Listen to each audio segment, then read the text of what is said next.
I think I just found a tablet that kills the argument for spending over $1,000 on a slate of glass. It's 4.8 millimeters thin, thinner than an iPad Pro. It has an OLED screen that looks stunning, and it runs on the same Snapdragon chip powering this year's flagship phones. The kicker? It costs around 600 euros. This is the Honor Magic Pad 4, and if you're shopping for a tablet right now and this isn't on your radar, you're doing it wrong.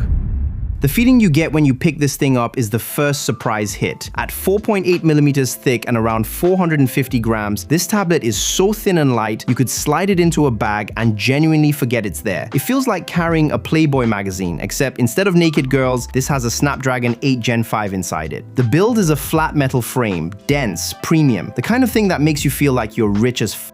Now, the design isn't all roses. There's no IP rating here, which means water resistance is not part of the conversation. You won't be reading near the pool or leaving it next to a coffee that's one elbow bump away from disaster. Something worth knowing up front. Here's where Honor really swung for the fences: the display. This is a 12.3-inch OLED panel, and coming from the previous model, which actually downgraded to LCD, this feels like Honor correcting a mistake and then some. The resolution sits at 3000 by 1920, so everything on screen, text, images, video, looks seriously crisp. But the real headline is the 165 Hz refresh rate. Now, do you need 165 Hz on a tablet? No. But the moment you start scrolling through a document, flipping between apps, or playing a game that supports high frame rates, you are hooked. Everything moves with this fluid, immediate quality that makes going back to a standard 90 Hz screen feel like dragging your finger through wet cement. It also pushes 2400 nits of peak brightness in HDR, which means using this near a window on a bright afternoon actually works. Direct afternoon sunlight still gives it trouble though. I especially like the 3:2 aspect ratio here. Compared to the narrower 16:10 screens on other tablets, this ratio gives you more vertical space. That means less scrolling when you're reading, more room when you're writing, and a boost in productivity. The display runs at 5280 Hz PWM dimming, which is their way of reducing screen flicker. This reduces eye strain significantly. Extended sessions on this screen do feel noticeably easier on the eyes. 3 hours of streaming and your eyes don't feel like they've been staring at a light bulb. Under the hood, this runs the Snapdragon 8 Gen 5. Not the elite variant, but in real daily use, that distinction doesn't matter much. Multitasking is smooth, apps load fast, and there's zero stutter jumping between tasks. The base model comes with 12 gigs of RAM, which handles most workflows without breaking a sweat. If you're the 50 browser tabs open type of guy, while running Slack and a document editor at the same time, there's a 16 gig option specially for you. What really makes the performance shine is something called PC mode. Toggle it on and the whole interface shifts into a windowed desktop environment. You can run a browser, a messaging app, and a word processor side by side, like a proper workstation. You can easily leave your laptop at home on a short trip and not regret it. Now, the audio on this thing caught me off guard. 8 speakers packed into a chassis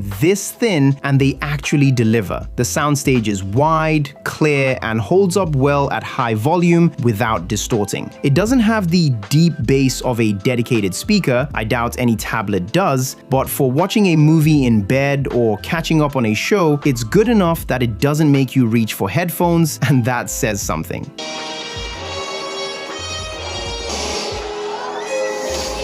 If you're getting value out of this so far, hit that like button and don't forget to subscribe for more honest, no fluff tech breakdowns of the latest and coolest gadgets that matter to you the most. Battery life. This is where the conversation gets interesting. Honor actually shrank the battery compared to the previous model. It's now 10,100 mAh, down from over 12,000. On paper, that sounds like a downgrade, but the efficiency of the Snapdragon 8 Gen 5 makes up for it. In real use, you're looking at roughly 12 to 13 hours of continuous video playback. For mixed daily use, emails, browsing, some streaming, it comfortably lasts through several days before you need to plug plug in. And when you do, the 66-watt charging gets you from 0 to over 50% in about half an hour. One thing to flag though, there's no charger in the box. If you don't already own a compatible fast charger, that's an extra purchase. It runs MagicOS 10 on top of Android 16. It's smooth, responsive, and the PC mode integration is well done, but it comes loaded with bloatware out of the box. TikTok, Booking.com, a few random games nobody asked for. You can delete them, but still, it is always a little annoying. And Honor promises 3 years of updates here. It's not terrible, but when Samsung is offering 7 years on its tablets, 3 feels a bit short for a device you might want to keep around for a while.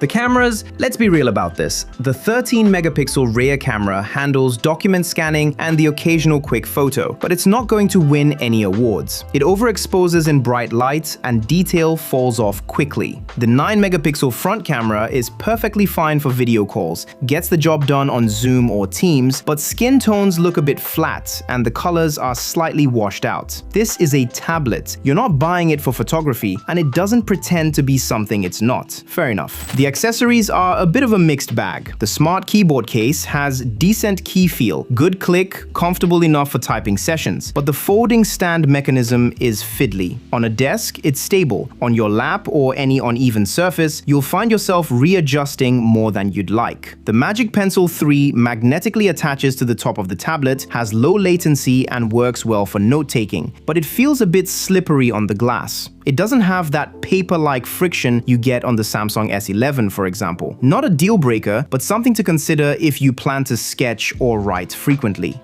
The Honor Magic Pad 4 is a tablet that does more than it has any right to at its price. But if you want to see just how far your money can stretch, I have a video with 5 tablets that make the iPad Pro look stupidly overpriced. So go watch it now. And subscribe.